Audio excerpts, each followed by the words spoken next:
Hello, hello. Hi, everyone. Happy almost last day of the week.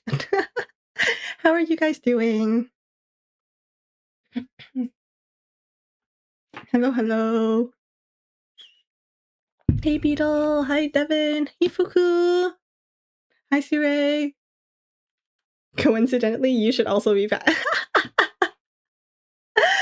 Oh, God. I think I only packed, like... I only packed, like, some essential clothes. Like, you know, pajamas, socks, underclothes. You know, that kind of stuff. Nothing else has been packed. It's great. The anxiety of having not packed has not yet quite sunk in, which is why I'm streaming. Yay! Don't worry, it'll hit me pretty soon, I think. But until then, hold on, where's the sound? Why can't I hear anything? Okay, you know what? Whatever.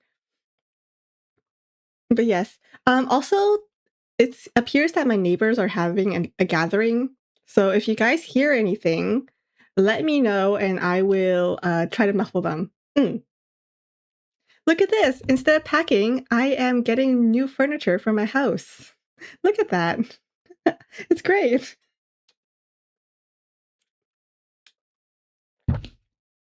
A pride bucket hat. But yeah, I don't know. Why is there like no sound? Hold on. Am I just like really, really deaf?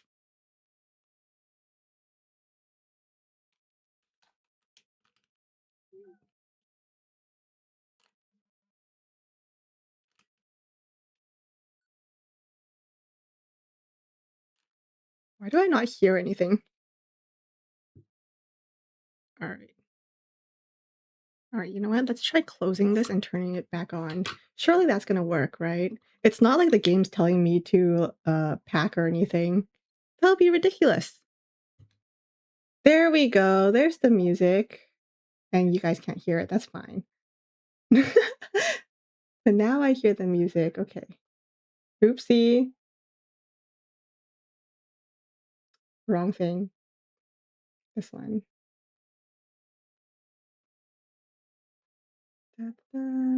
Okay, hopefully this works. Psh, cut me some slack, okay? I'm tired. I'm tired. I'm tired. I'm tired. There we go. Yes, there's the sound.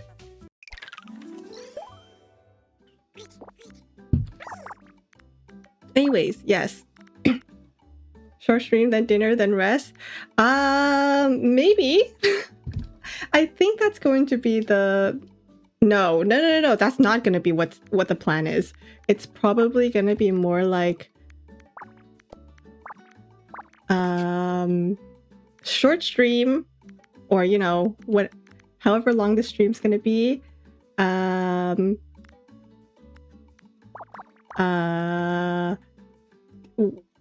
And then dinner, and then packing.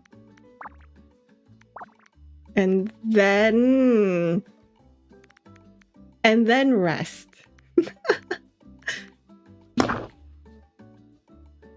Long stream, no dinner, no rest. Okay, you know what? The no rest will probably come true, depending on how long it takes me to pack.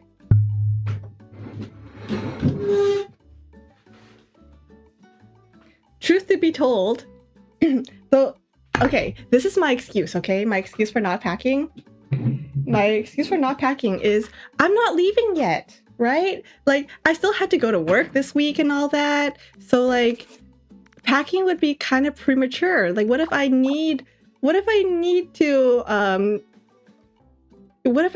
accidentally need to use my passport or something during my workday, you know? So obviously that's why I haven't packed my passport. Like, surely this stuff is gonna come. There comes a day when I'm going to like suddenly need that stuff during my workday, which is why I haven't packed.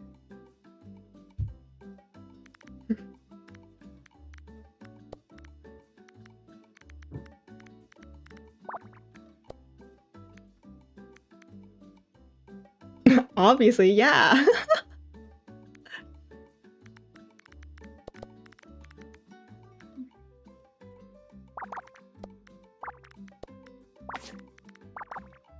But honestly, guys, sometimes I feel like I'm such a sometimes I feel like I can be a very type A person when it comes to trips.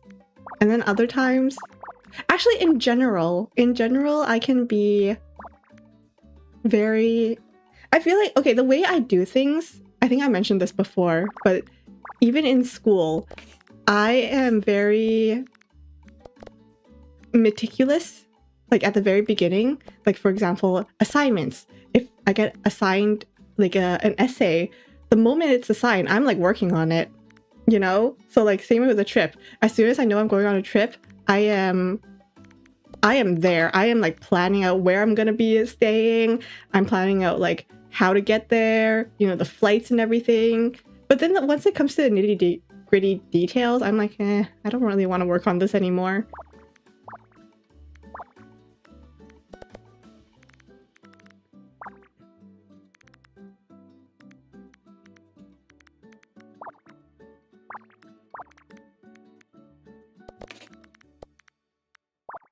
Did I tell you guys?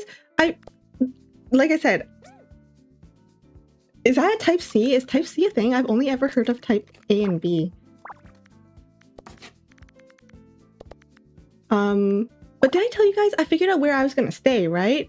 And I had planned this for like I said, I planned this a while ago.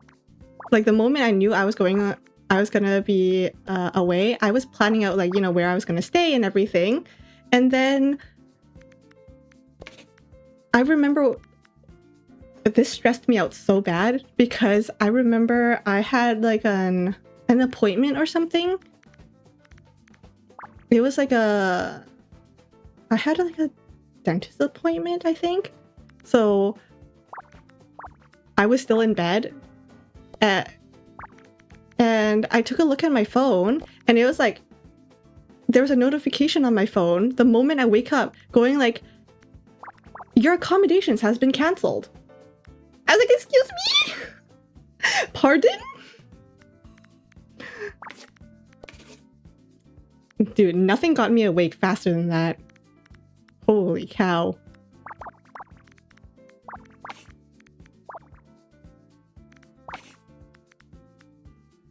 I don't think I ever woke up faster.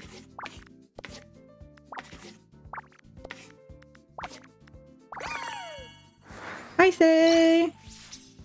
Still out where there's barely any service. Thank you! Don't forget to pack anything. That's gonna be hard because... you know, they say like don't leave things to last minute or else you're gonna forget stuff. And unfortunately, I'm leaving it to last minute.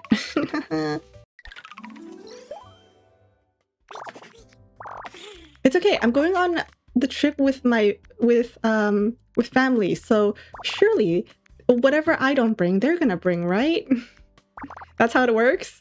We just telepathically know what each other's gonna bring.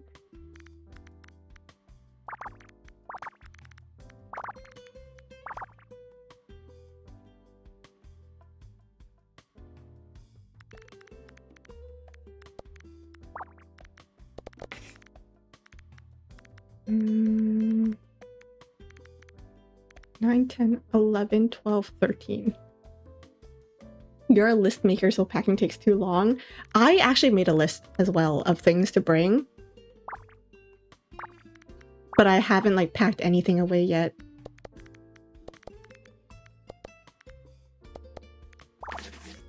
Like I said, okay, when I was like doing the joke of like, oh, what if I need the passport on my day-to-day? Like that was a joke, but I was also thinking that the whole time, you know? Do I wear makeup to work? Sometimes. Regularly? No, but am I still worried that if I pack away my makeup, suddenly I'm gonna want to wear makeup to work more often? Yes. So I still have like my entire thing of makeup just sitting over there. Did I touch it at all this week? No. It's the same thing as, you know, when people bring like 17 pairs of underwear on like a 4-day trip, because like what if, you know, just what if something happens and I suddenly need more than I expect. And that was me this whole week. What if I pack something away, but suddenly I need it when I need to go to work?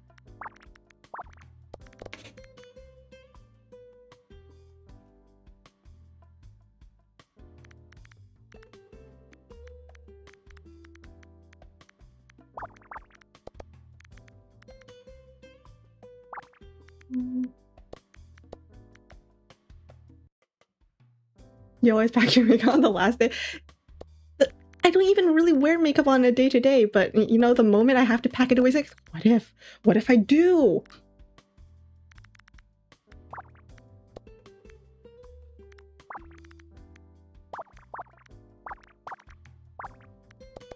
Oopsie.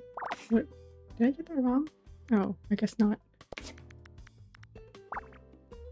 Having to buy undies on vacation is awkward. Especially when you don't really know where to go to, because it's like your first time going there type of situation. Oopsie. There we go. Fixed it.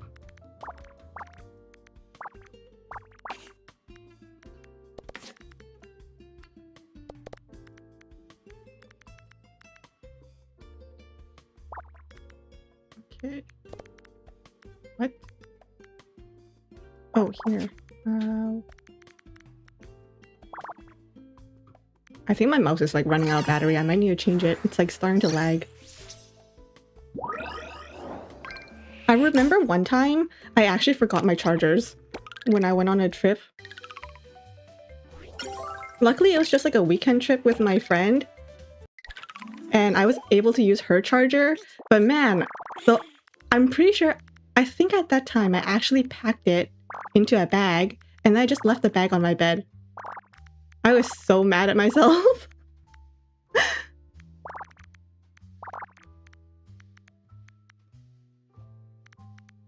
Like, Kiriko, you donut, why'd you do that?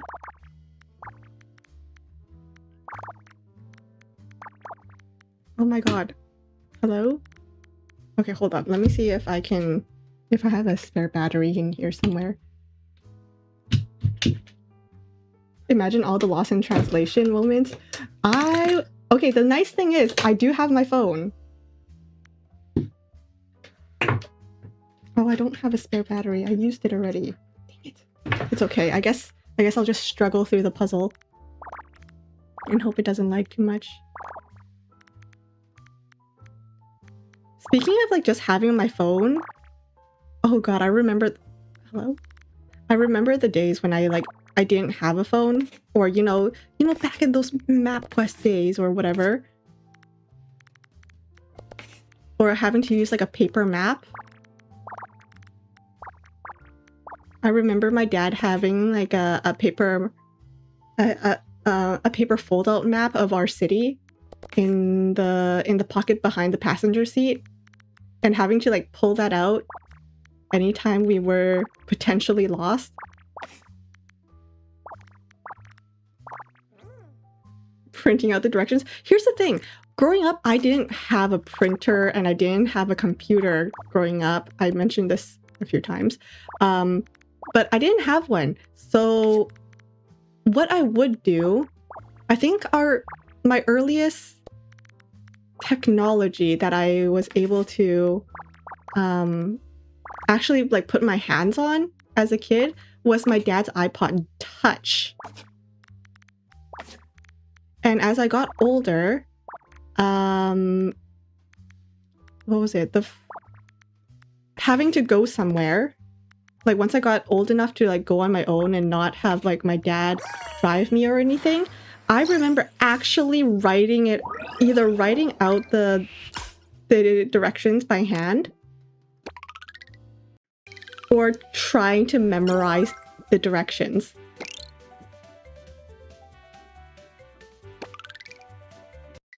And if it was somewhere like really close by that I wasn't like sure of where I was going, I remember going into Street View and going like, okay, so I turn right at the giant tree and then I go straight until I hit this red mailbox. Once I hit the red mailbox, then I turn left. And that was how I would get to places. But now I don't think I would be able to do that. I'm too spoiled by technology.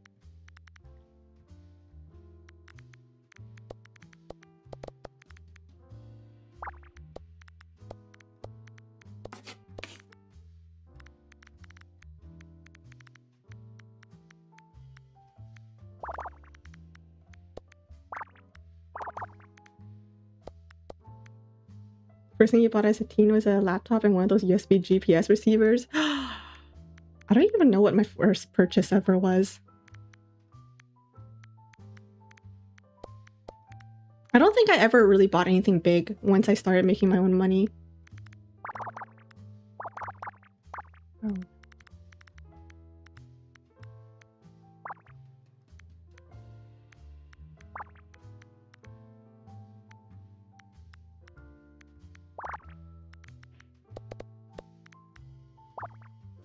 Trying to explore cool places in Michigan without was so frustrating. I think I've always been a bit of a homebody, so I never really went anywhere. But if I did, I would have to write down the instructions. But like now that we have GPS on our phones and everything, my dad does this really weird thing where even if he knows where we're going, if he's like, oh, I want to go to Costco, and he's like been to Costco a few times already, he knows how to get there. And if I was in the car with him, he'll still tell me, Hiroko, can you pull up the directions to Costco? And I'll always be like, why? You know the way. And I guess his rationale is that, you know, you're always learning. People are always learning. So if I put Costco into the GPS, maybe GPS will show us a new way to get there and maybe it'll be faster. And that way he's like learning. So that's his rationale. And then I remember one time I put in the directions for Costco and it's telling him to go down like the main road. And he's like, ha, I knew it. I knew that was the fastest route. And I was like, Jesus Christ, why are we doing this?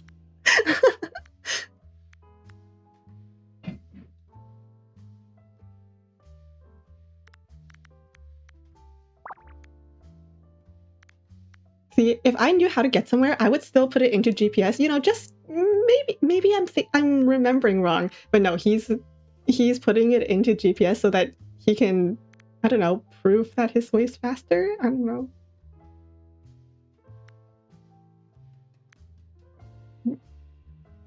You do the same thing, and ironically, I put it in because I don't want to get lost. Which, not gonna lie, I have done before. I'll be like, I'm gonna go to the dentist on my own. And this is my like second or third time going to my dentist alone, you know, without my dad to drive me. And I remember going like, I'm gonna go to the dentist all by myself. I swear, I go to this bus stop and I take the 17 bus. And then I like very confidently getting on the 17 just to realize, do I get on the 17? And I take a look at GPS and it's like, no, you're supposed to get on the 19, you cabbage. And I'll be like, oh, my bad. And then I would have to awkwardly call my dentist and explain to them, hey, so I'm gonna be late. Please don't hate me.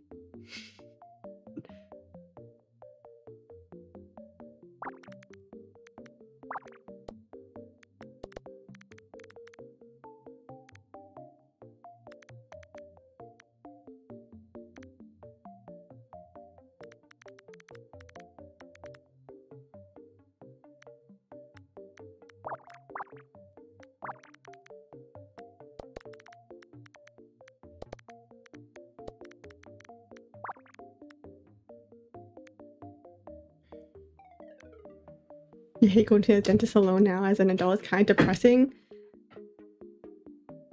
Your hygienist is really nice. I really like my dentist. Like, her entire office is really kind. I'd rather go to the dentist alone though, because this dentist actually was my dad's dentist. And my dad was like, they're really great. I'm gonna send my daughter there. And that's how I got this dentist. They're great, but because they were my dad's dentist first, and because my dad's like homies with all of them, it also means that they probably tell my dad too much about me. Like sometimes I'll come out of my appointment and then I'll just hear my dad going like, yeah, anyway, so like Kiriko's teeth? I'll be like, dang it.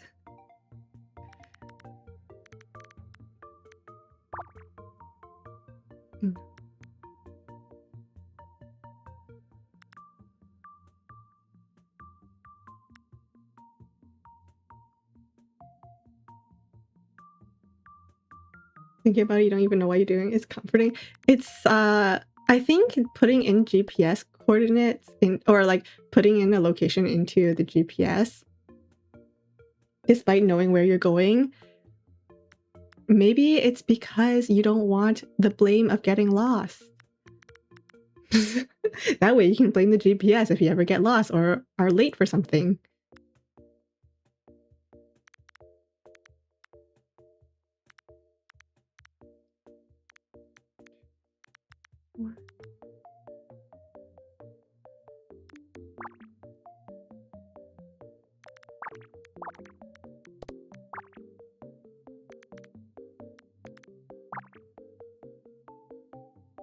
You're such a man-child. You always imagine someone would go with you as an adult.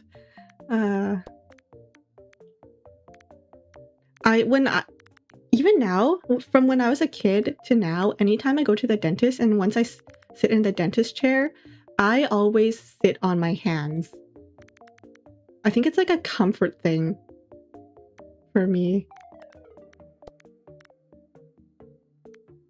Like that way, if I feel any pain, they wouldn't see me like just like gripping my other hand for dear life.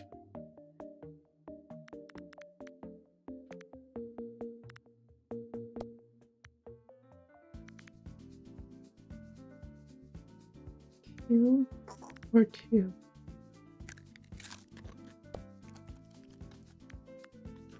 Two.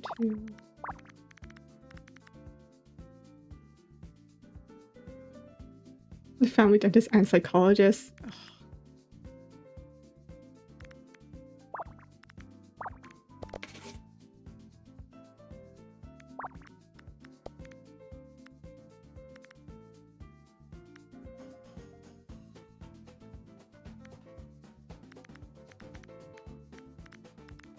But my dad knowing my dentist is also really funny because any opinions he has about the, like, you know, it's like the whole, not really gossip, but like, so for example, one time I had to go to the dentist for a cleaning and it took longer than expected because once I got into the chair, I kind of knew almost immediately that the person who was working on me, she was new. And like, I don't mean new to the office, but I could kind of tell that she was new at her job.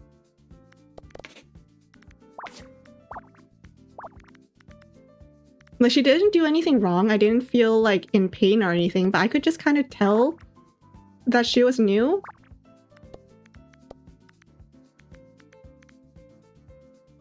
Because some of the stuff that she was doing, like, it was very, like, it felt inexperienced. Like, for example, you know, have you guys ever had to do like an x-ray and they would shove like a giant like brick in your mouth? Or like a giant plate so that it'll move your tongue out of the way so that they can take an x-ray? So she was trying to do that, but it was like parts of like I felt like I ended up like biting down on like the plate instead of it actually pushing my cheeks away. And I was so close to just asking her, hey, can I put it in myself? Because every time she put it in, it just felt wrong. I knew what it was supposed to feel like. I knew where it was supposed to go, but I was so close to asking her if I could just do it myself. An X-ray reflector. Yes, the little, like, the metal plate thingy, right? Yeah, I didn't know what it was called. Okay. But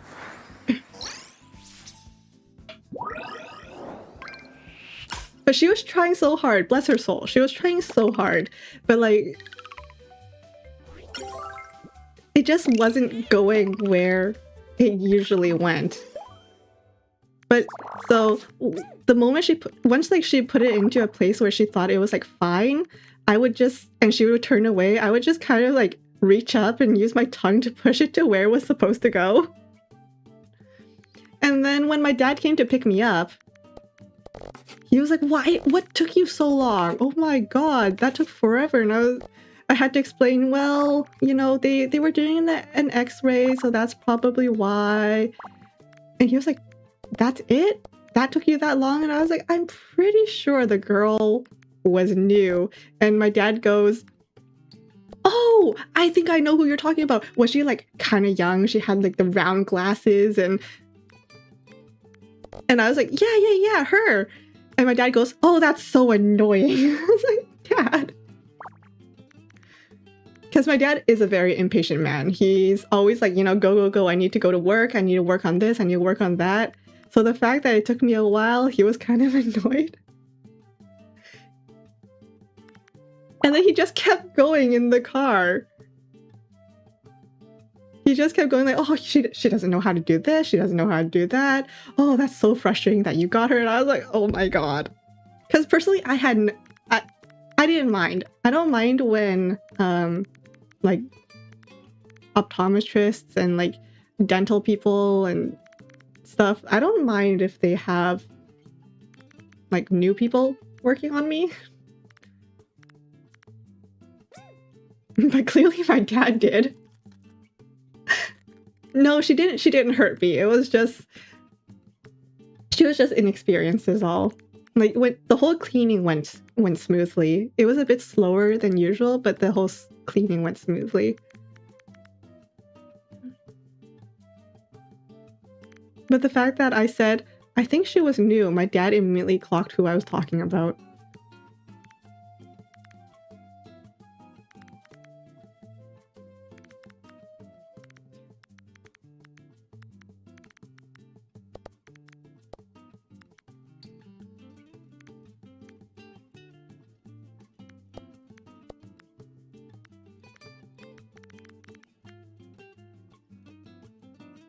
Dad has places to be. He does.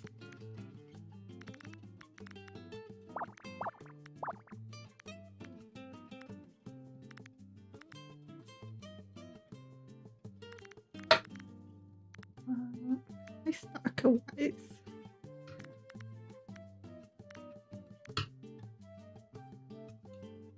To be honest, I don't even think he was gonna pick me up. I think that's the part that really irked him. I think that was the day he originally wasn't gonna pick me up. He does that thing where he goes, "Oh, just call me when you're done and I'll see if I can pick you up," type of thing. So when I was done, I called him and he told me to just like, or no, that wasn't the day where I called him because he was already there waiting. He did that. He told me to call him when I'm done so that he can be there to pick me up. And then I remember the night before he asked me, "What time is your appointment?" So I told him. So he kind of planned around that, where he went, "Okay, so her appointment is at, you know, 2 o'clock. Therefore, she should be done around 3 o'clock." So he comes around 3 o'clock just to find out that I'm not done. And that was the part where he was like, "Dang it."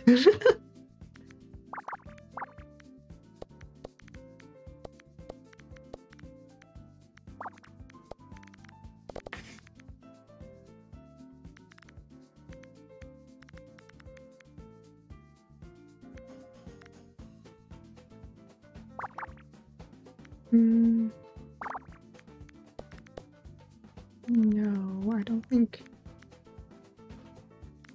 Actually, yes. That is where it goes.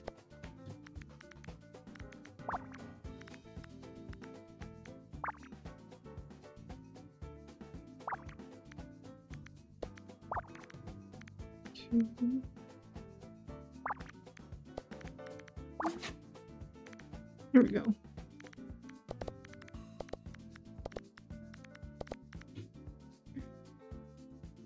He's got dad stuff to take care of. sometimes my family jokes that we actually don't know what he takes care of. Like, I know he takes very good care of us and like, he works hard at his job, but then other times he's always in a rush and we're like, but for what? I wonder. Hi, Simajevins?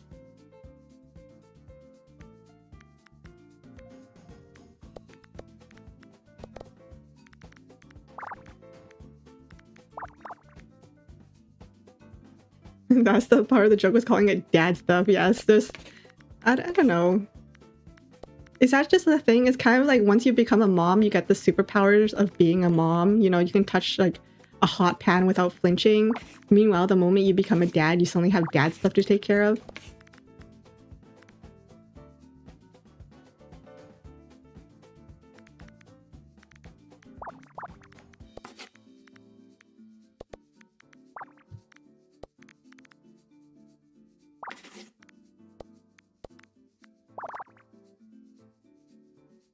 Does he work at a waste management company? No? No.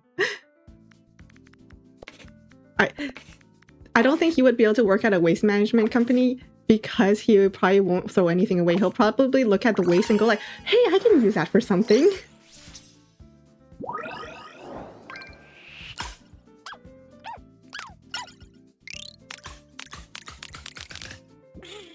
This one's so cute. It's a Sopranos joke. Oh, I never watched it. I think is it a show or is it a movie? I don't know. But I never watched it. Hello, Kiratko. It's me, Nini. This is about the locked door in your house. We finally finished the construction of a brand new room you can decorate. Let's check it out. You can navigate to another room by clicking on the door. Try it. Oh my god, look at all those locked doors. We haven't finished working on the other rooms yet. Solve more Squeakross puzzles, and I'll let you know when they're available. That's it. Have a good day, and remember to take breaks. No. You're not the boss of me. You can't tell me what to do.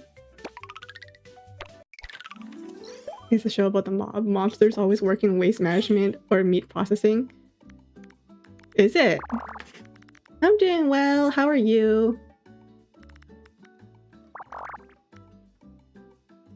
I was gonna say something and then I got distracted by the door.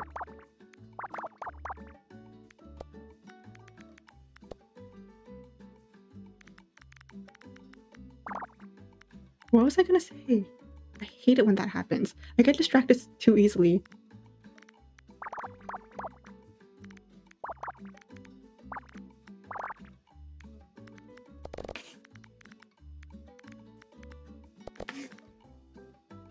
Dads who never have enough time? Yes. Oh, what was I gonna say? Oh, this sucks. Why am I like this? I was gonna say something. It was something about dads. I don't know.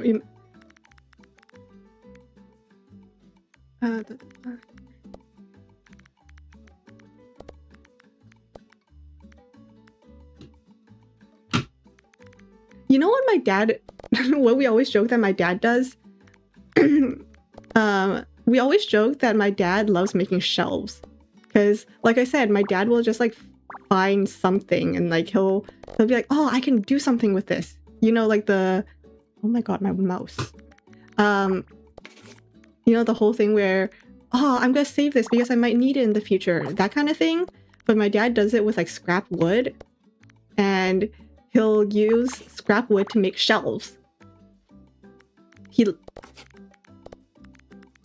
I won't say he loves making shelves, but one of my earlier memories is like staying up at night so that I can help him make a shelf. Make multiple shelves, actually. And I remember there was this one time that... And like it's not like he keeps like nice wood. He just keeps any piece of wood, like whether it be plywood or like just, you know, wood in general.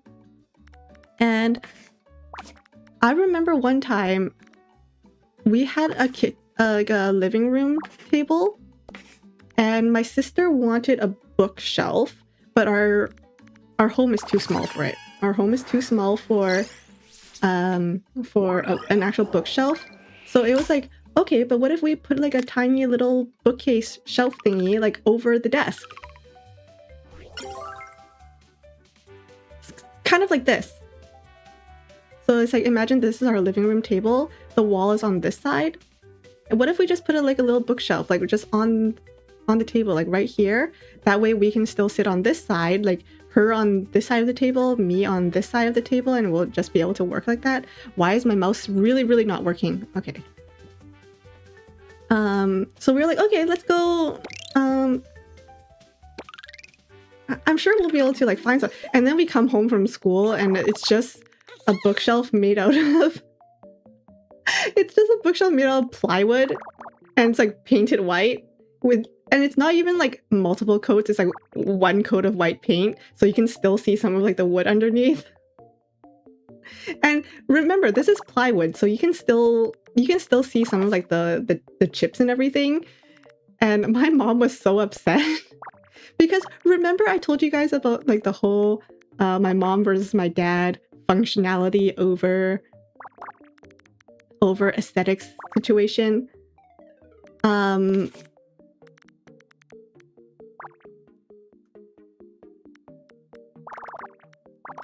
Yeah, so that was an interesting day. Anyways, we ended up using it. It's, you know what? It's like, whatever. We have it, we'll use it. He spent time making it, we're gonna use it. It's not like we're gonna like dismantle it afterwards. And it was a functional shelf, so meh. It is what it is. Was it the most beautiful thing in the world? No. We appreciated it. I don't know about my mom, but we appreciated it. It wasn't her using it, so it's fine.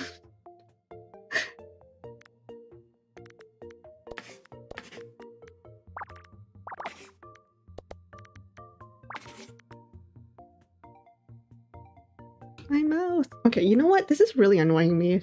Maybe I should go see if I can find... Oh, look! The light of my mouse just completely shut down.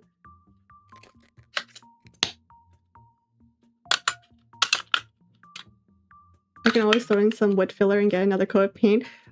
My dad has never used wood filler before that I know of, so any like shelf that he's ever made is literally just like plywood with like the... You can see the chips. And in order to make it aesthetic, he'll just throw a coat of white paint on it.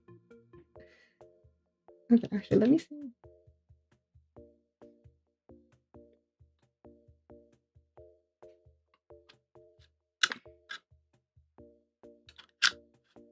Okay. I'm gonna run downstairs and see if I can get like a battery. Give me 1 second.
Okay, so I went to my sister's room and I asked her if she had batteries. And she handed me 4 batteries of different brands, like 4 singular batteries of different brands, all wrapped up in saran wrap, plastic wrap, cling film, whatever you want to call it. And she goes, I don't know if these work. And I think that's like the most randomly Asian family thing she could have done to me. So now I have to try each of these batteries to see if they work. Okay, this one is an Amazon one. Let's see.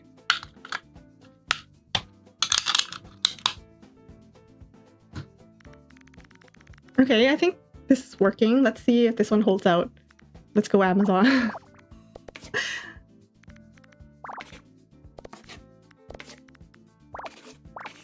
There we go. These might be dead batteries. Yeah! Do you guys remember rechargeable batteries? Neil's keyboard? Who's Neil? Yeah, do you guys remember rechargeable batteries? Do people still use those? Are they still a thing? I feel like I don't really see them anymore. You still use AA and AAA rechargeables? Nice! Are they... I hear that they, do they, like, lose charge after a while? You know, the whole thing where, oh, if you charge them too much, they'll eventually stop holding as much charge. Yeah? But is it worth it? Because I remember having them when I was a kid, but I don't know if anyone uses them anymore.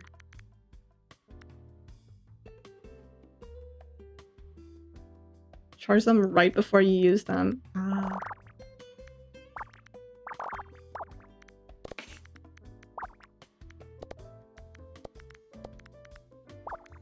I saw them for like the first time in like over a decade in stores, and I was like, holy cow.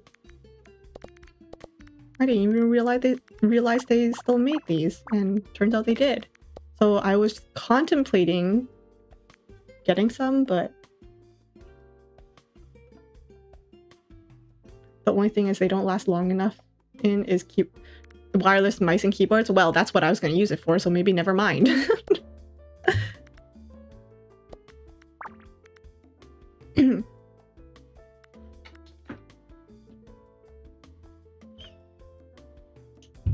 They made a new version of them that have US. I think I saw that. I actually thought that was a gimmick.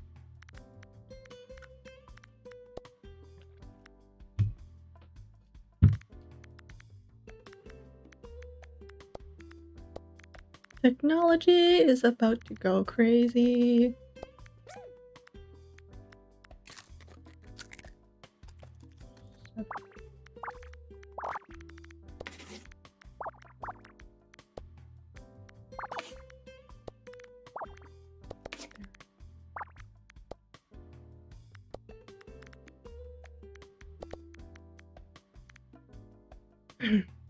Lithium ones are the ones that recharge on USB. I don't know anything about batteries. I don't know anything about technology. I just see them out. I wonder if they're good, and then I end up not using them. But honestly, my sister, the goat, because she was about to take the batteries out of her digicam just to give them to me for stream.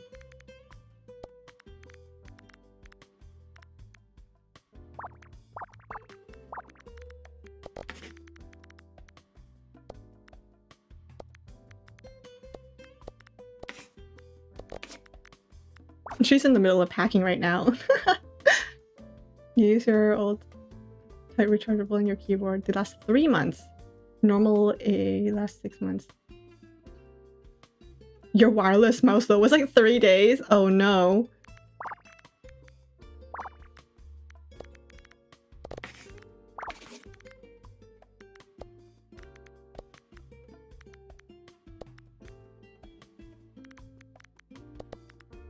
Fun fact, my mouse right now, the mouse that I'm using, is actually like a $2 mouse that I found off of AliExpress. And it has lasted me longer than any other mouse that I've ever used.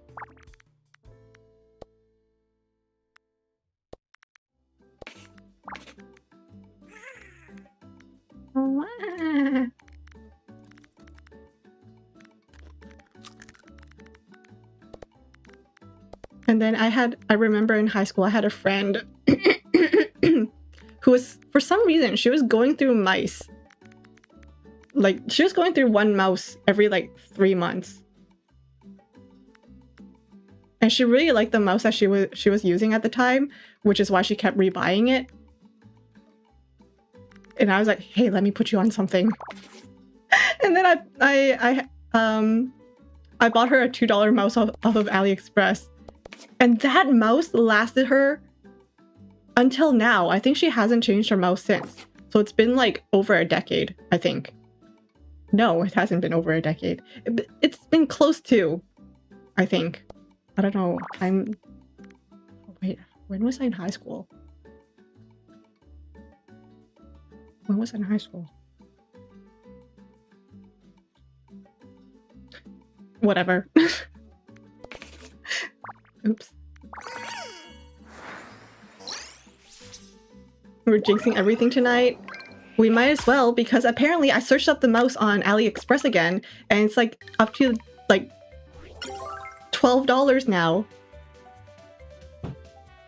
Like the same mouse that I bought back in high school for like $2, I checked on AliExpress and it's like $12. Holy cow. I mean, you know what? $12, and if the mouse is as good as it is like when I bought it and it lasts for this long, like I can't really complain. Yes, I can.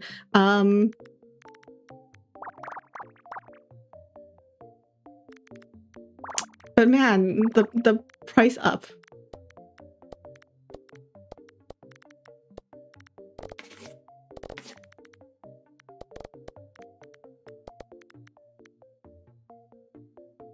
You know, Joe, like a model of mouse so much, you bought 6 of them so you could have spares. Here's the thing, I had a spare. And then I gave the spare to my friend because, you know, I had to put her on it. And then I ended up using my other spare because my first one was starting to get very... I think it was like starting to get laggy, maybe? Even after changing the battery. So I ended up using my spare one. And then I was going to buy another one to replace my spare, you know? A spare for my... I should always have a spare. And then I saw the price and I got really sad.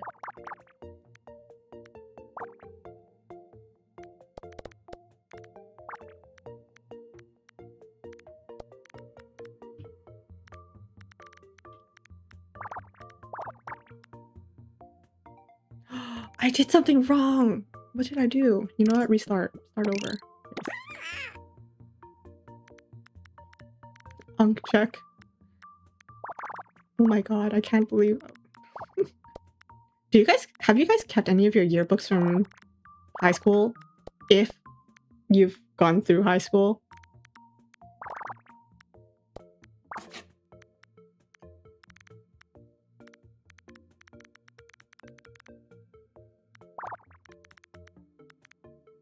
Actually, I have no idea where my yearbooks are.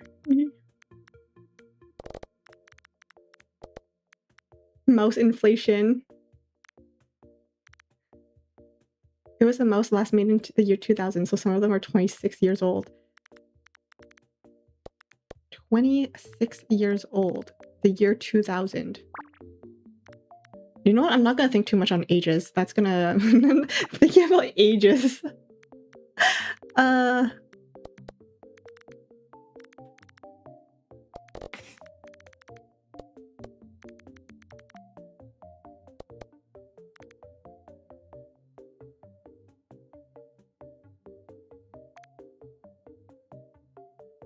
Kept what? Like any yearbooks, like it,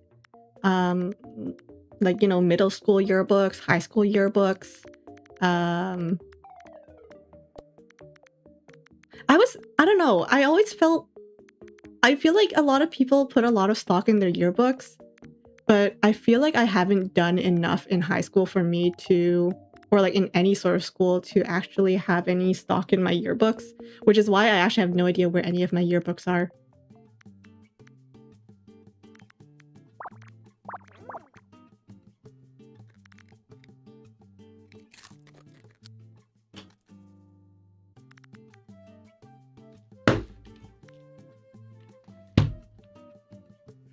I'm sure it's around here somewhere. Surely.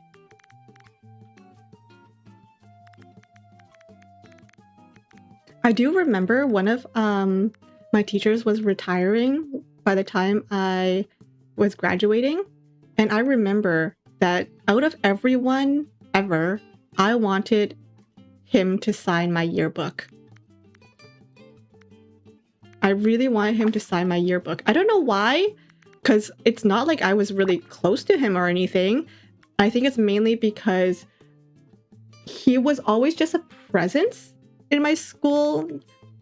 Like, from the very beginning, from when I first started high school, people were telling me about this teacher. Not good things, by the way.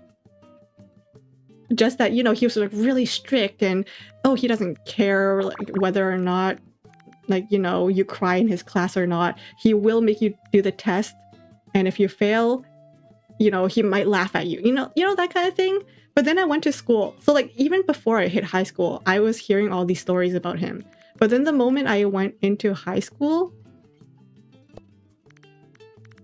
he was kind of like a hard ass, like everyone was saying. But I don't think it was that bad. Like, I think he was a really good teacher. Like, everyone actually learned in his class and everything. But you know, that's like the worst thing when you're a student, is when you have like teachers who actually force you to learn. So I guess that's why everyone didn't like him. But I didn't mind. And plus my friend group kind of just like ate lunch every day in front of his classroom, and he never really said anything.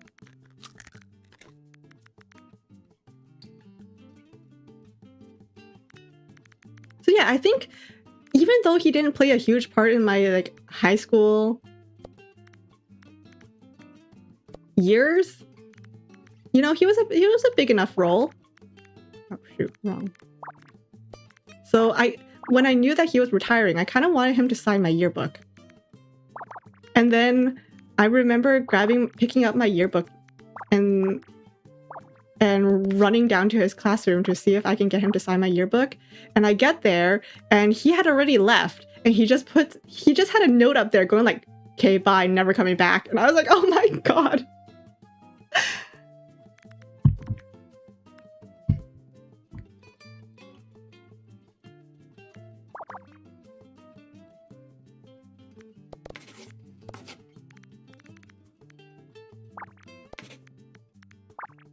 It wasn't like a, okay, goodbye, I wish you luck on your journey or anything. It was, I'm never coming back. Oh my god. It was probably something like, oh, these kids, I hate them.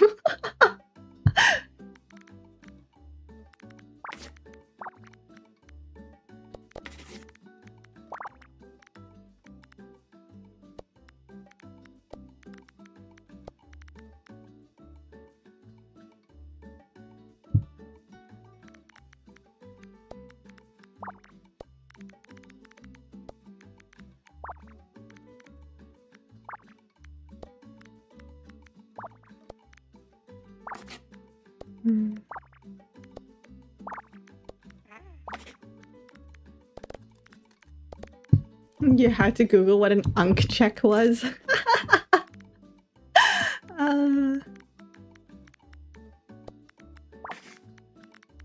I think that entitles you to unk status.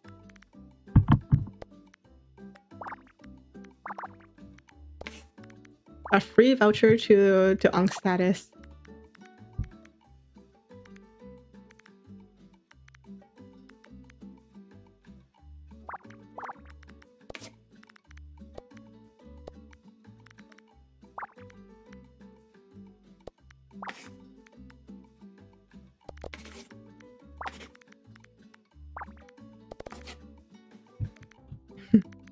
Welcome. We have vitamins, calcium tablets. Wait, what the heck? Did I mess up? Oh no, I didn't. Oh, thank goodness.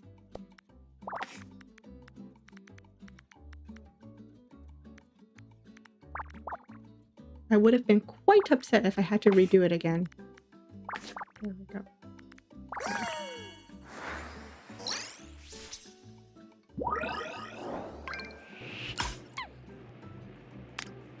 We have raisin cookies, raisin bran, oatmeal raisin cookies.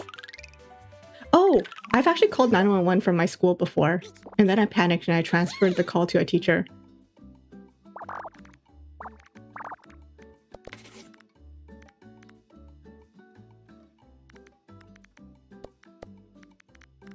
It was quite awkward because then he came up to me and he said, "Did you know that you called 911?" And I was like, "Yeah." He goes, "Do you know that you transferred it over to me?" And I was like, "Yeah, I'm sorry."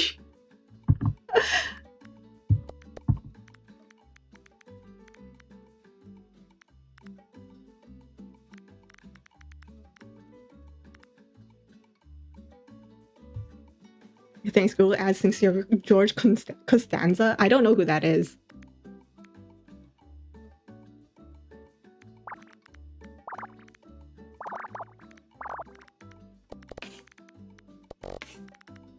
Did you know that I have a felony now?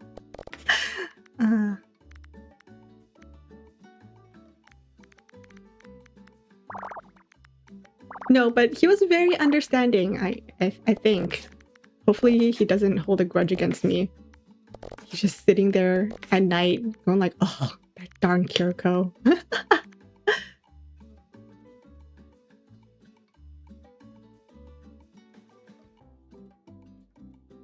You had a girl give you her number and not knowing if a number even ends in 911, you will be connected to 911. So you dialed the number. I think I had something similar where like office phones, you have to dial like 9 to dial out, and if it's like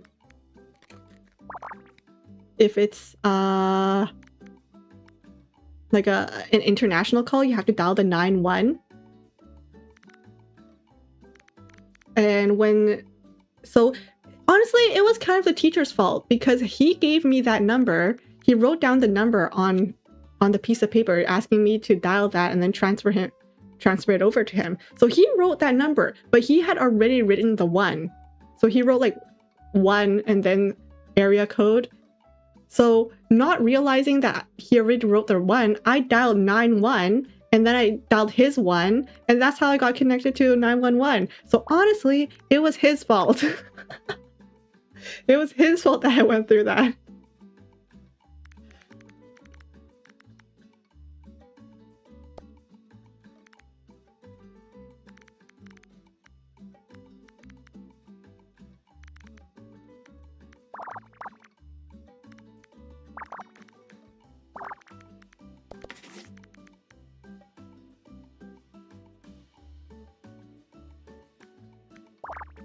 It's way too easy to dial 911 on accident. But you know what? I'd rather it be easy to dial 911 than for it to be hard to dial 911.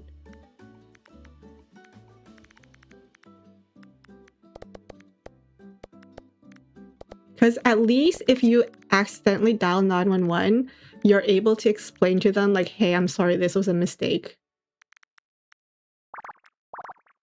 And then they'll probably be like, "Oh, okay." Which is what happened the few times I dialed 911. Yeah, I didn't only dial 911 once. I dialed it like twice by accident.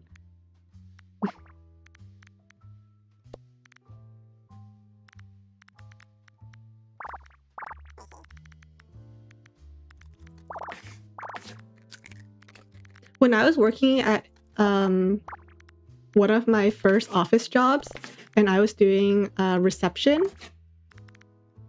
the thing is, when at that job, anytime like one of our staff member dials out, it'll still show as our main line. So anyone who's receiving it will receive like the main line. So we actually don't know who's calling out type of situation. So if a staff member tries to dial out on their office phone and accidentally hits 911 and then they hang up, 911 will call back, but it'll immediately go to the front desk. And if the staff member doesn't tell the front desk that they accidentally called 911,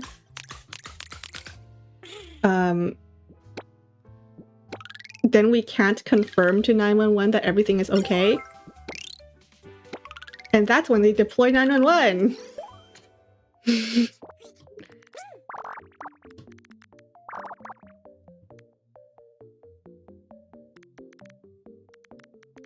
So there were a few times where I would have to pick up the phone at a receptionist job and they'll say, "Hey, is everything okay?" And I'm like, "Yeah, everything's fine. What's going on?" And then I would have to kind of try to see if I could figure out who called 911. I think at least them calling back is better than when they would actually show up. Because there were a couple of times where they would just show up to make sure everything was okay, which I very much appreciated. But then I would have to call my supervisor, and then my supervisor would have to take them around the building. And they would have to scour each floor to make sure, you know, nothing was happening on each floor.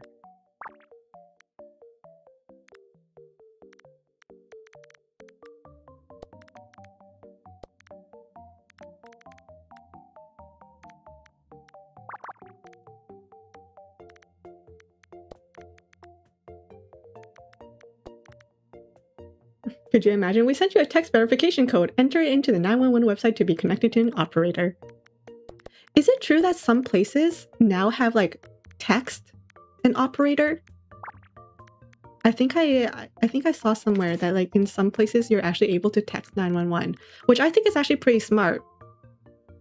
Because, like, if you're in a situation where you physically cannot talk to an operator.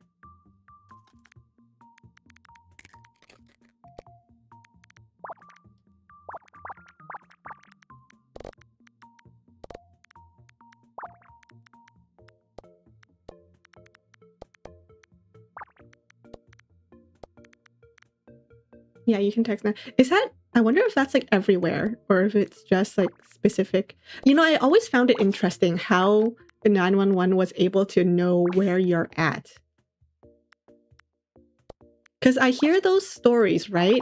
The ones where someone will call 911 from, like, one state or one county, and then they would have to be transferred to another county.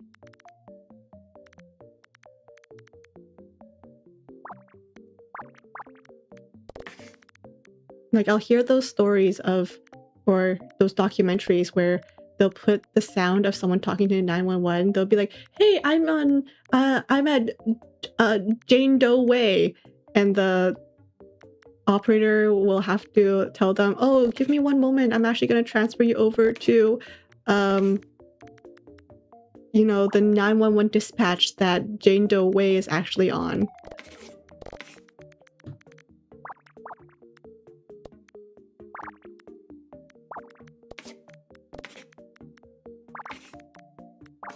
Whereas, like, some other calls, it's like the moment you call 911, it'll go to, you know, your specific dispatch.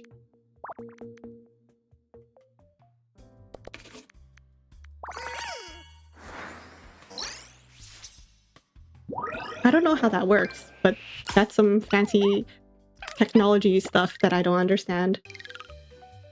Granted, it might not be that fancy, but it's fancy to me because I don't know how it works.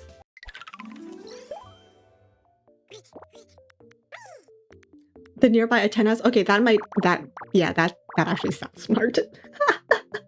That actually makes sense. Sometimes it's always the simplest answers.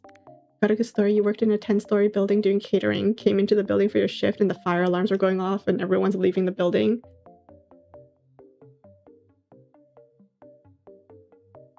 Knowing that the cooks on the 10th floor aren't gonna walk away from their food cooking to leave the building, you walk the whole building stairs checking for fire. So you were, like, going out to try to get them to leave? Is that the situation?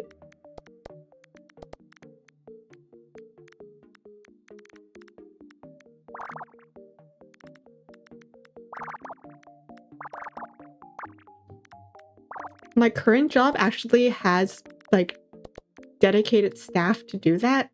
Like, not hired specifically for that job, but it's like a volunteer position where you can volunteer to be one of those people who, you know, usher people out and stuff, try to keep everyone safe.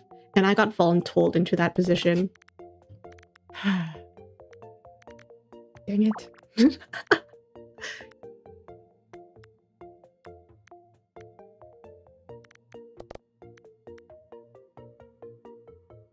Always voluntold, never volunteered. Exactly! I didn't want to do it, but apparently neither did anyone else. No one else wanted to do it, so my manager made it so it's like a rotation, so every year it'll be like a different staff member, and go figure, this year would be my year.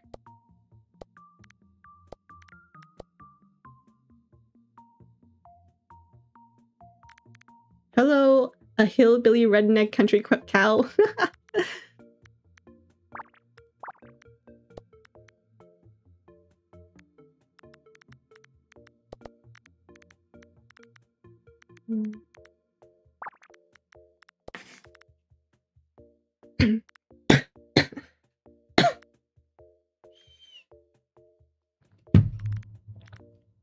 But yeah, I think I mentioned during one stream that I actually had to do like a training. That was what the training was for.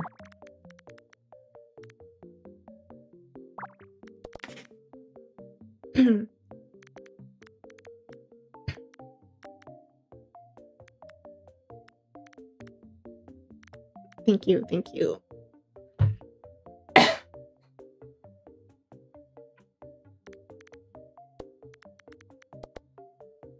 Did I have to learn how to use those AED things? No, because we have first aid attendants.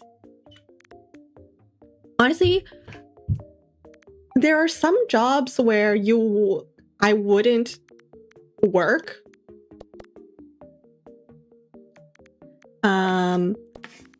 Because I don't think I have the capability for it. For example, any job that puts someone's life in my hands, I would not be able to do. I would be too stressed to do that. I once thought about being like a 911 call taker, but I'm so glad I didn't go through with it. That job was gonna be more of those, I can't find a job so I might as well type of jobs. Thank you, Hillbilly. Thank you for the reminder. I haven't been drinking enough water.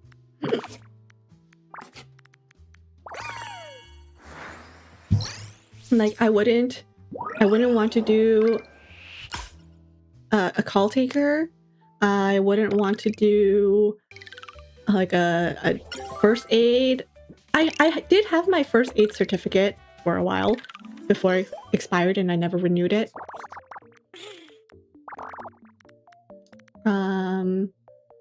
A police operator. Oh, I'm still so mad I never got to ride in a police car. I wish I got to ride in a police car so bad. Maybe I should commit a crime. No. No.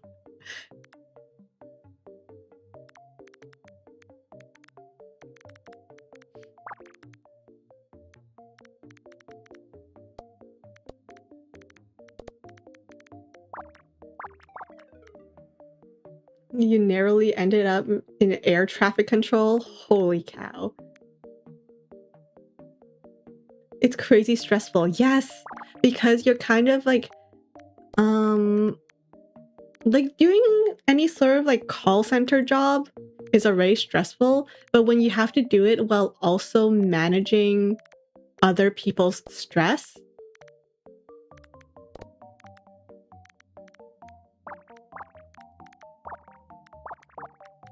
that is very stressful. Anytime I take a call and someone's already yelling at me, I'm like, stop yelling at me! So no, I don't think I can do like a police operator or anything like that. I can always rent a police car. But I want there to be like, I want the full ride-along experience, you know? Having them drive me around on their patrol route.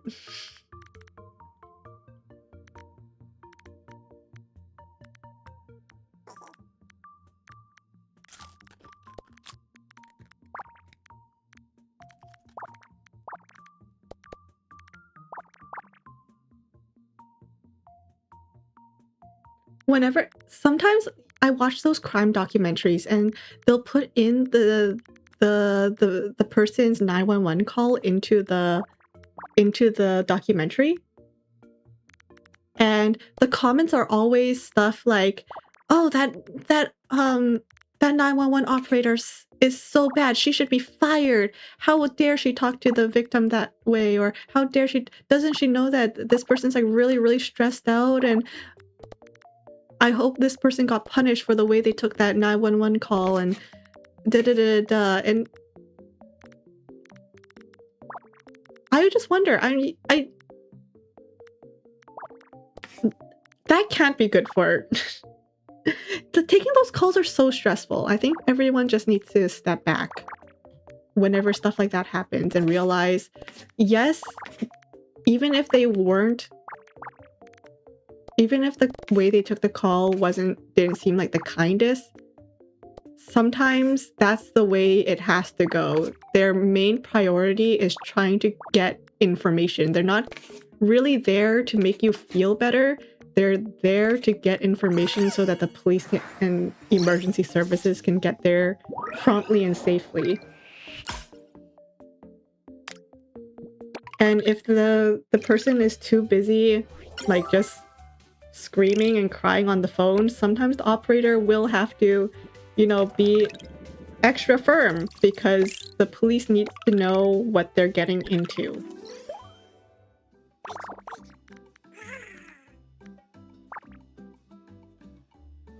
The internet's just like extra horrible in the comments. Yeah. I'm trying to like stay away from the comments. I don't know if it's working, but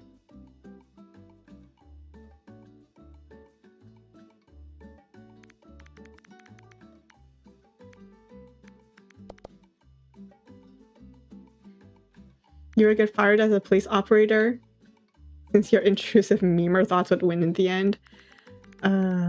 Oh god, please do not use memes in that one call. Can you imagine you call 911 and your dispatcher starts like memeing at you? People are in shock, yeah.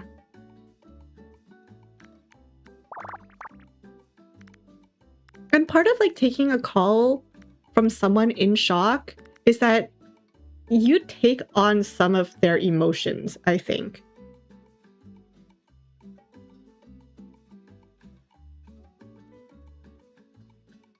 Like, I once worked as like a receptionist at like a law office, and you know, it's law. People are upset. They want quote unquote like, you know, their justice.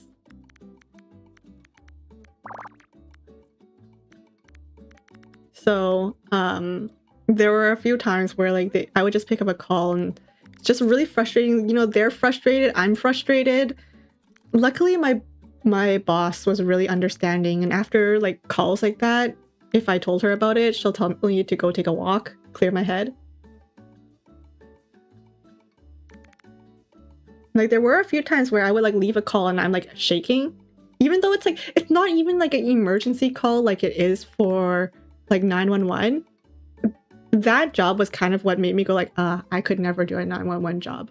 If like I'm this shaken up just by like someone looking for a lawyer, being upset at a lawyer or whatever by a lawyer, yeah, there's no way I would have been able to do it.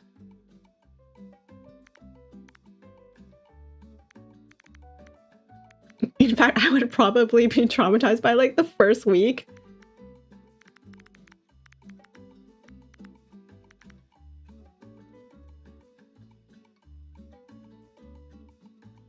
%40 of them probably have PTSD.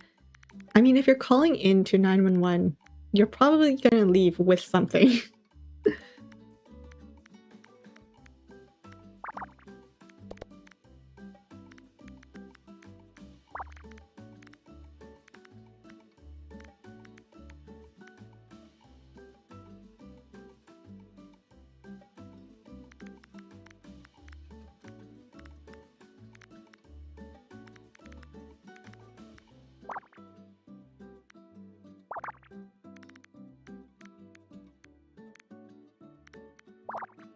But another thing I realized from one of those, from like doing jobs like that, is that sometimes people just really want to be listened to.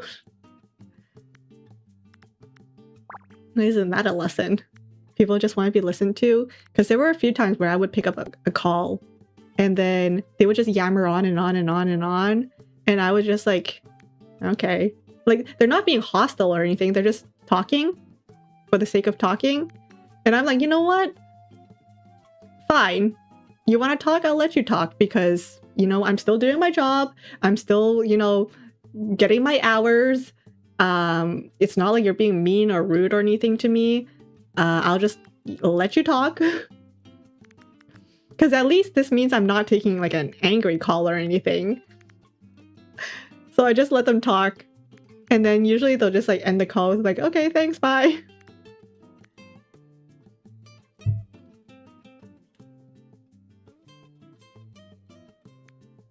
You get bored and that's where the intrusive meme thoughts take over. I guess it depends on the scenario. Captive audience. Captive is an interesting word. I was an audience. I don't know how captive I was. You want an audience? I'll give you an audience.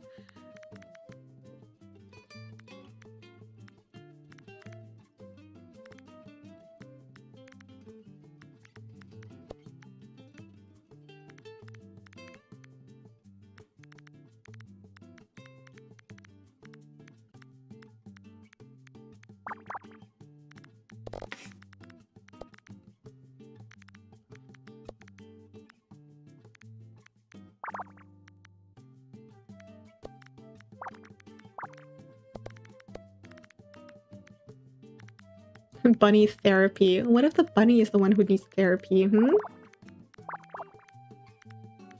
What then?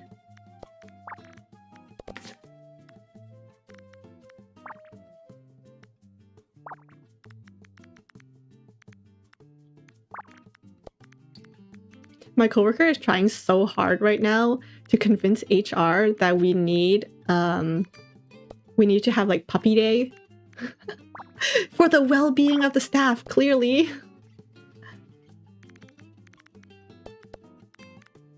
She's trying so hard. She even joined like the employee council.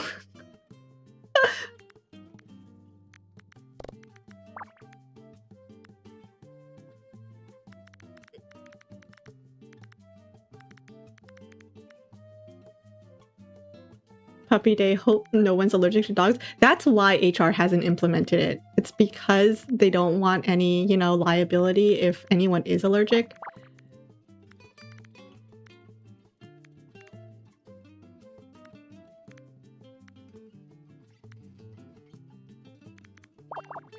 You know, HR, they're all about the whole liability thing.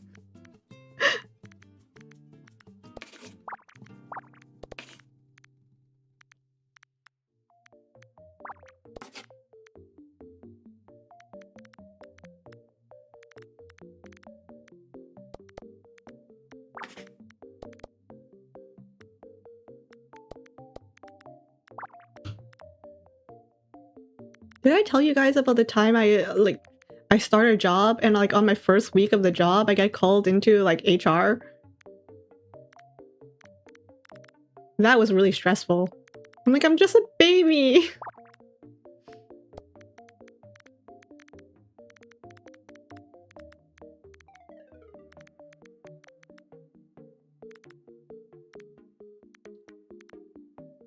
Don't you guys know you guys are calling a baby into HR?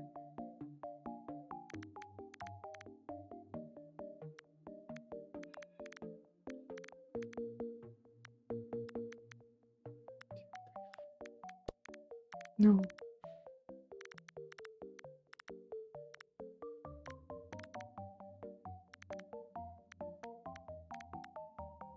You wouldn't yell at a baby, would you? I wasn't yelled at. Luckily, I wasn't yelled at. I was instead a witness. I was called in as a witness.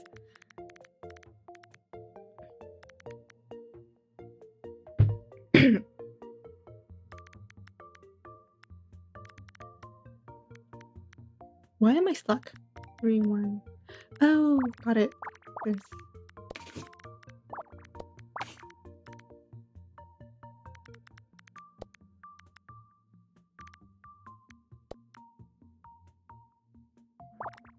No. Yes, no. You can't just not hire someone because they're allergic to dogs, and then puppy day goes away, you pay someone to clean the building, and everyone gets depressed and hates the new guy. Oh no. They didn't tell me in advance. You had a boss who would fake fire people? No, well, I kind of knew in advance. Like, in the loosest terms, basically, there was like a minor dispute in front of me. I didn't even realize it was a dispute.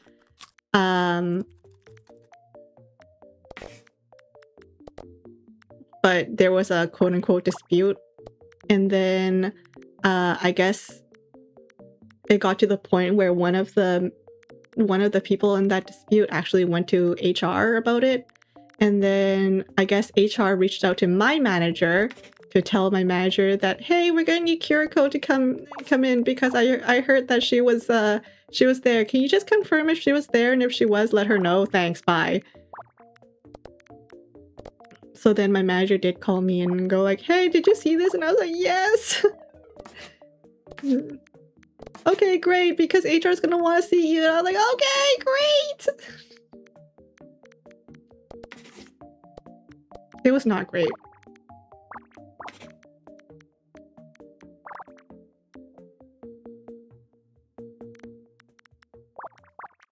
And then I go into the meeting room with HR, and it was both the director and the vice director of HR, and I'm like, oh great, I'm gonna. They were both very nice. They were very nice people, and it was definitely relieving because like I wasn't part of it. Thanks, Beetle. But the thing about me is, I tear up really easily. Even if there's like nothing to tear up about, I will tear up. So I go into the meeting with HR, and like they're very sweet. They're very sweet to me. And then I tear up, and I'm like, oh god. I like, don't let it fall. Don't conceal. Don't feel. Don't let it show.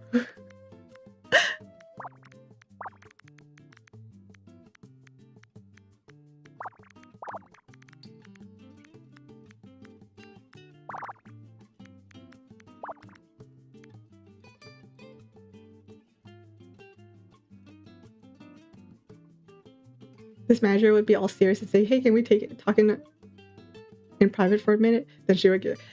I hate when managers do the whole, hey, do you have a minute? Can you come to my office for a moment? And I'm like, can you just please just tell me what this is about? Alright, Sire! Good luck packing! And have a good trip.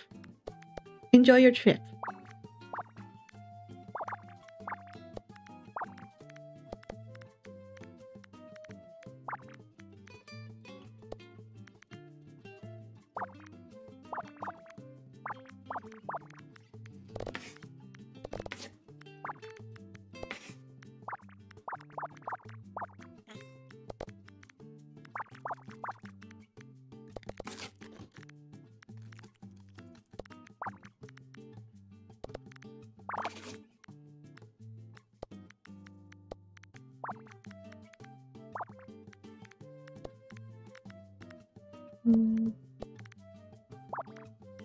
My manager once emailed the department basically going like, hey, I'm gonna be unavailable, I'm gonna be talking to HR.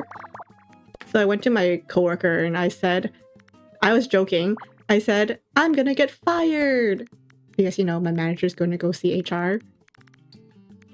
And my coworker goes, no, you're not gonna get fired, don't be ridiculous, she's just gonna go see HR about blankety blank blank blank. And I'm like, yeah, that's probably it. And then she comes back from her meeting with HR and she immediately emails me, Kiriko, can I see you in my office? And then I immediately turned to my coworker and I was like, I'm getting fired! And at that moment, my coworker turns around and she goes like, you know what? Actually... But no, she was just checking in on me.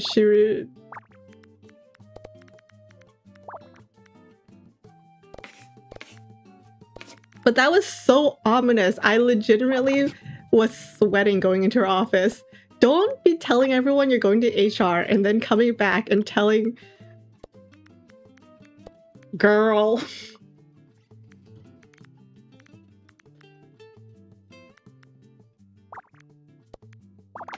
Actually, yeah, that's what she said. She was like... I told her, oh no. She just came back from HR and she wants to see me. My coworker goes, oh, actually...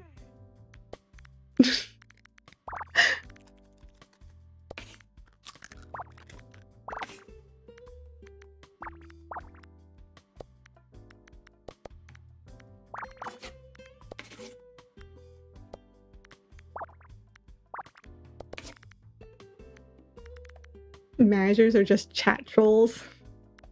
I think the funniest thing is that this manager, she's like an older lady. She really doesn't mean it, but man, the little heart attacks I get every time she messages me.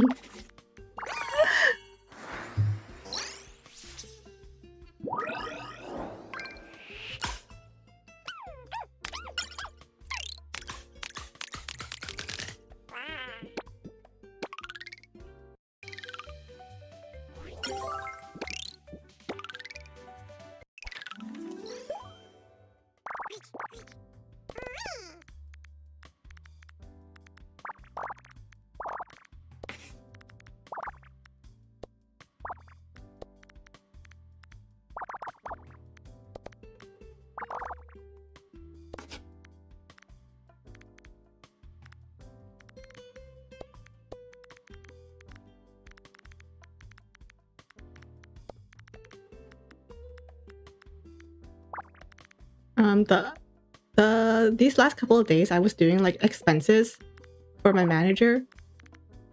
You know, making sure she gets reimbursed for some of the expenses she spent on her like business trips and like around the office. And she has like the best intentions in mind. Like she's trying to make things easier for me. But you know that thing where they try to be more helpful, but in reality they're really making your job harder? Yeah, that was her.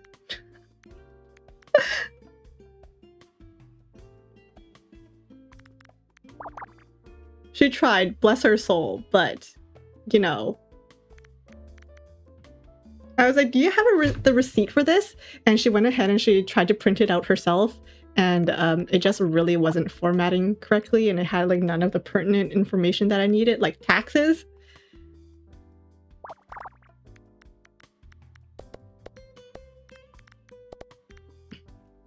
You think some of them do that intentionally?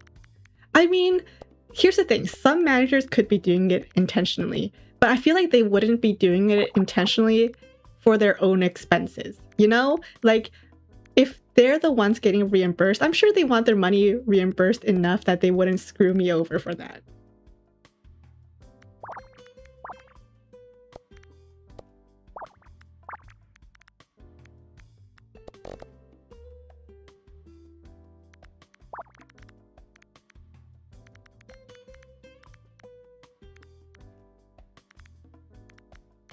I had this like really weird moment today where so I did a task, right? And I submitted it to the big boss for her review, like the boss of my entire department. Like not just my manager, but like my manager's manager. And she came back to me asking me to do a revision. So I did the revision and then I sent it back to her and I said, hey, so this is done, FYI. And she emails me back, basically saying, no need to respond to emails like this. Like, for stuff like this, just trust that the moment you revised it, I will look at it. So I'm like, so do I respond to this email? I had that moment this morning. She said, no need to respond. But do I respond to this one, acknowledging her instructions? Or should I not respond to this one because she said not to respond?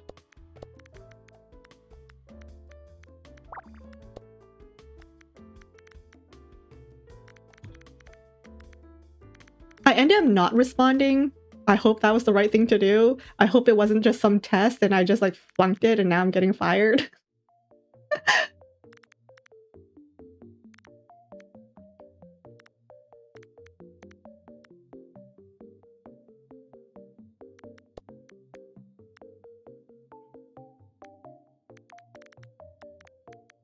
Because I find that like some people want acknowledgement that, you know, their email was read. So like I'll acknowledge like, understood, thank you. But I guess and then some other ones just really don't, and I guess my big boss is one of them.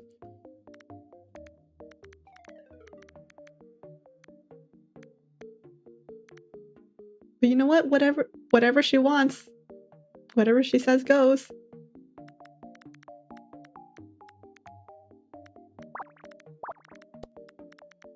I don't make enough money to chase after her for stuff like that.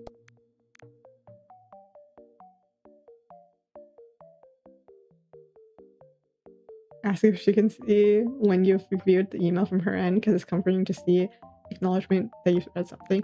I don't think she'll know how to do that, if I'm being so real with you.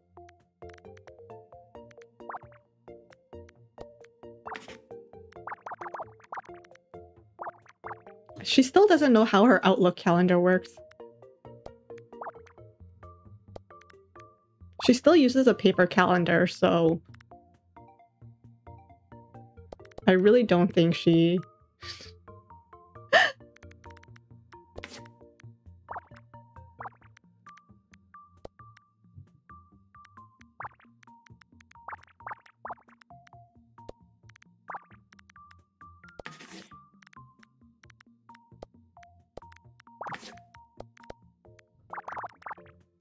I low-key don't even want to end stream, because ending stream would mean that I would have to go eat dinner, and then after eating dinner would mean I would have to actually get started packing, and I don't want to do that.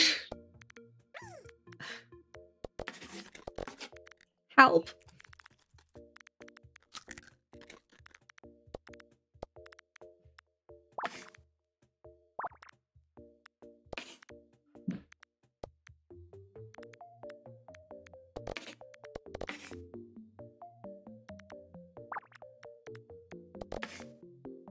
She could call IT and set it up.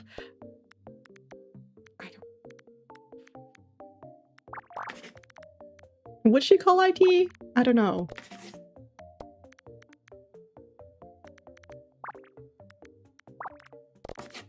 But yeah, whatever. I'll just monitor.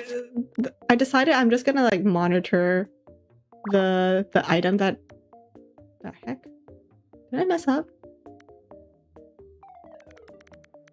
I decided that I'm just gonna go ahead and I'm gonna monitor the item that I gave her. Oh, shoot.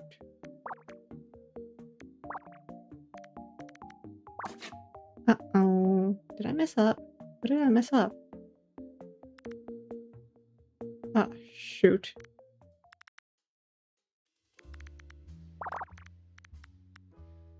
Oh, darn it.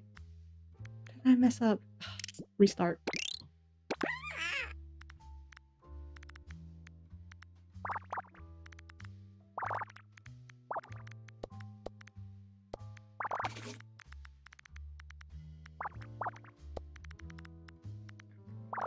Oops.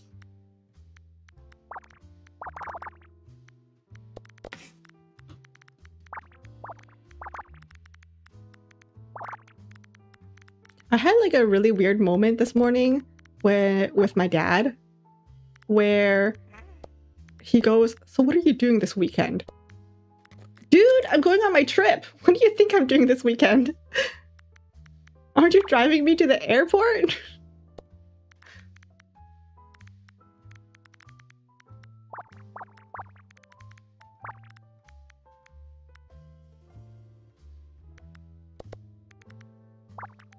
But yes, that's my dad for you.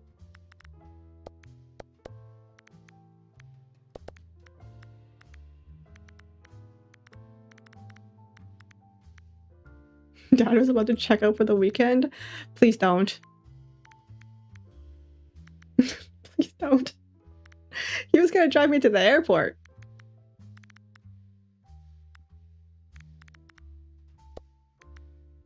He cannot check out.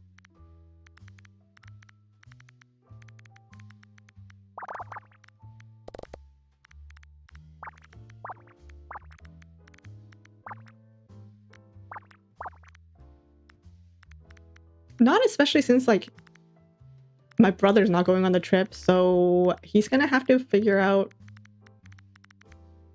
He's gonna have to remember that, we're not taking my brother with me on the trip, so he's gotta keep that in mind. I don't know if it's sunk in for him yet.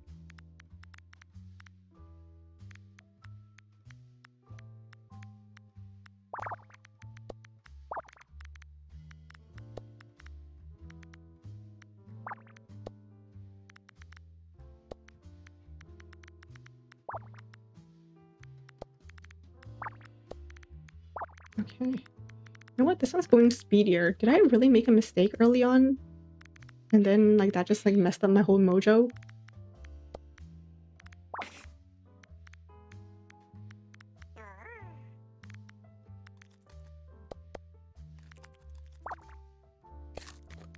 I was trying to get so much dad stuff done while everyone was gone. Dad stuff. I'm gonna come back and there's like 17 more shelves on the table.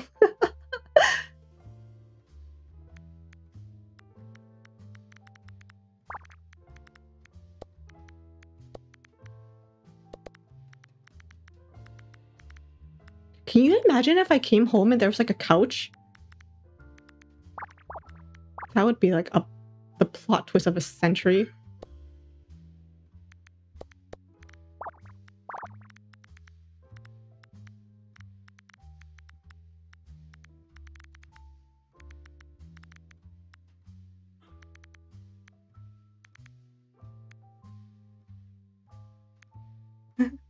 All walls will be shelved at the shelf rooms.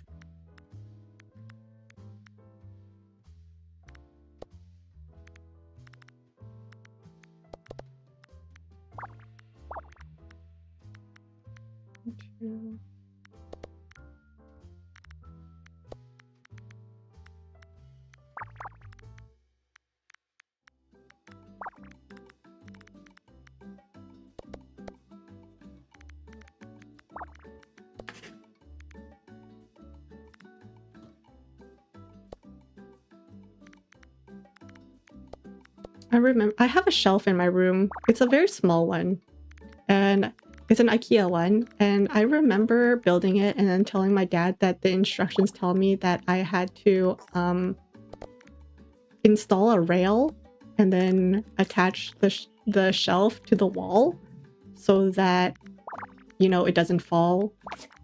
And I asked my dad if he could help me. And he goes, why would you have to do that? Here, have this double-sided tape. Anyway, so now my shelf is just double-sided tape to the wall and the floor.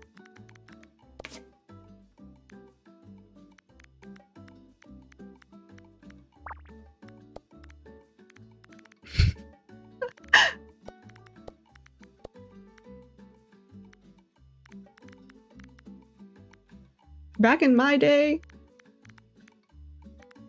we didn't have any of this. Back in my day, we died and we liked it. Safety first. He's OSHA. OSHA certified.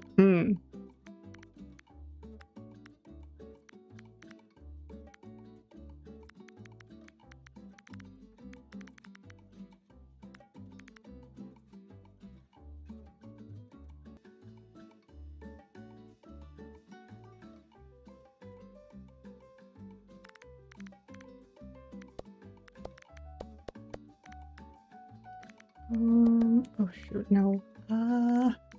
This is where I'm gonna get stuck.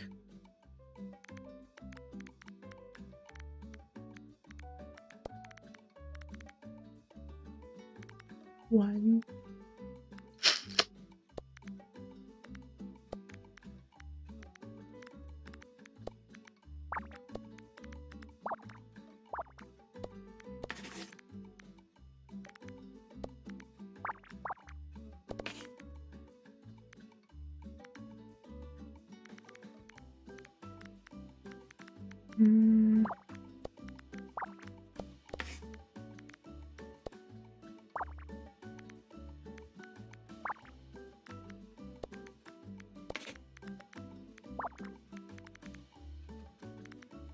I'm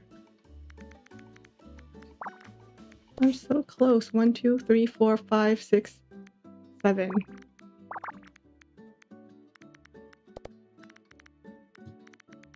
My mom was trying to teach my brother multiplication tables, and he already knows his multiplication tables, but she was trying to like drill it into him so that he can memorize the multiplication table.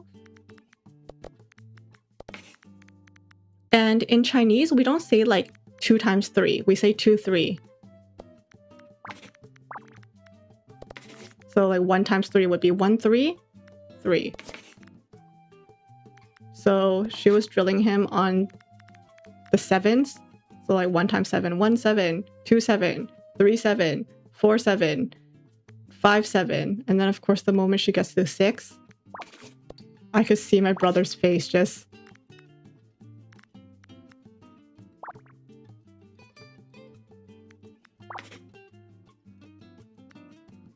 Why? Why am I stuck on the exact same part? The heck? What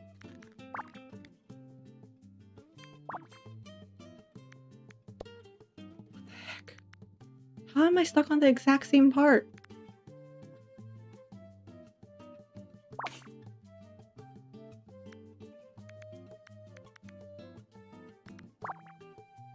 What the heck? Look at this. I got pretty much everything. It's just this one.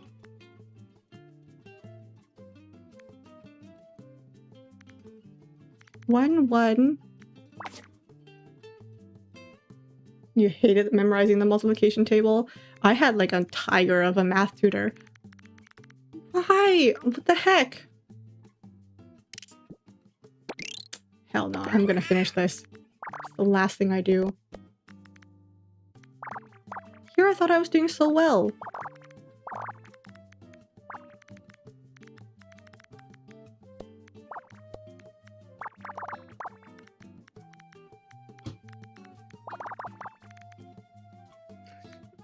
The 6, 7. I could see my brother's face change the moment she was like 6, 7.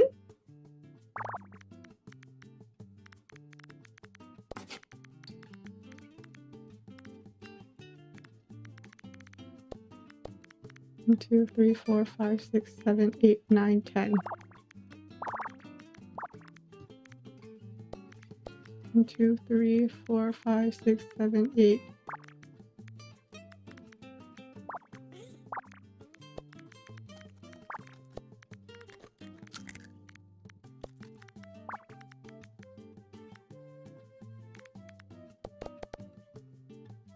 We must lock the frickin'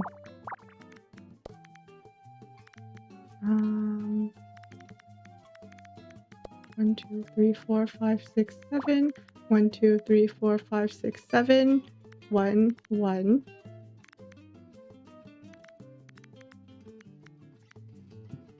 2, 2. Oh, this is 2. I can close this off. 3, 4, 5, 6, 7, 8, 9, 10. Close that. 2 by 2. 3, 4. Can't be this one, so it has to be this one. Close. 1, 2, 3, 4, 5, 6, 7, 8. 3 by 2, so this cannot be it. Close that. I swear if I make the exact same mistake and I don't realize it, I'm not ending stream until I get this.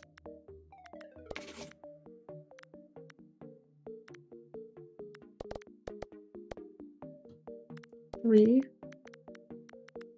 1, 2.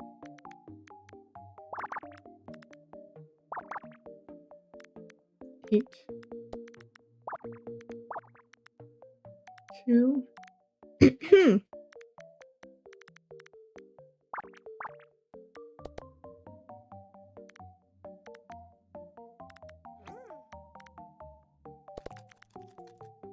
6.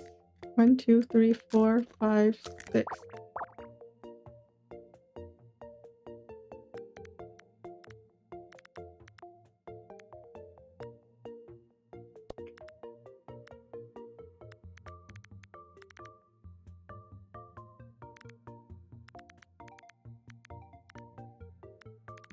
5, 3. I can close that off. That can be closed off. These can be closed. That one can be closed. 1, 2, 3, 4.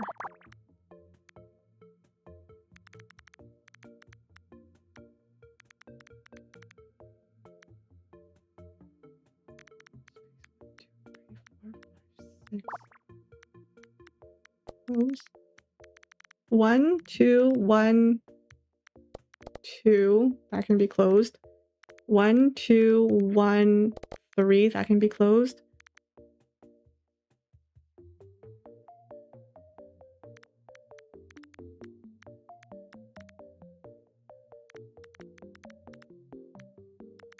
This one can be closed. This is done. 1, 2, 3, 4, 5, 6, 7. Close this. 2, 3. So this one. Close that one. Close this one.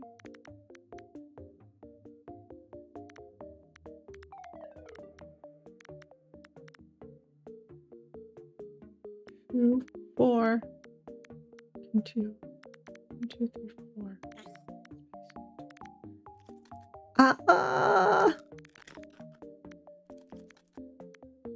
This one. This one's done.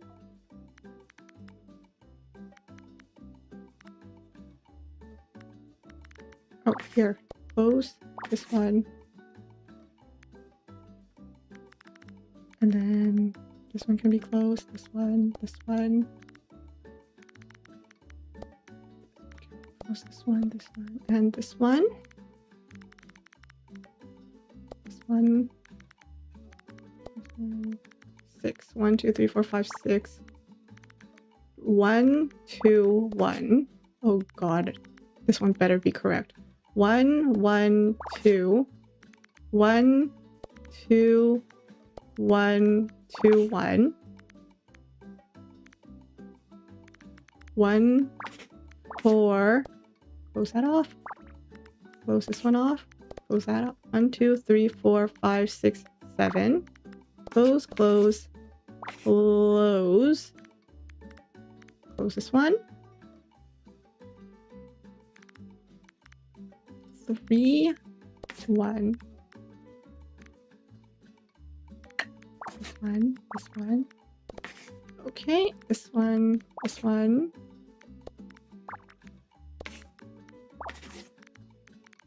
Is this correct? Yay! I just need to really lock in. There we go, orange slice. Can I wear it? Oh, I can! It's like the cone of shame, but like an orange. Looks kind of more like a lemon though. Alright. That's done. Wait, there's more! Wait, Spirit and the Mouse? Oh my god, there are more. Oh my god, that wasn't just the only one. I'm only on book 1. And book 1 has 300 puzzles, so these ones probably have a lot more. That's awesome. Okay. I really like this. This is my type of puzzle game. Citrus of Shame, heck yeah. And then look at all my stickers. Wait, where are they? There. Look at all my stickers! Anyways. So that's that. Discard.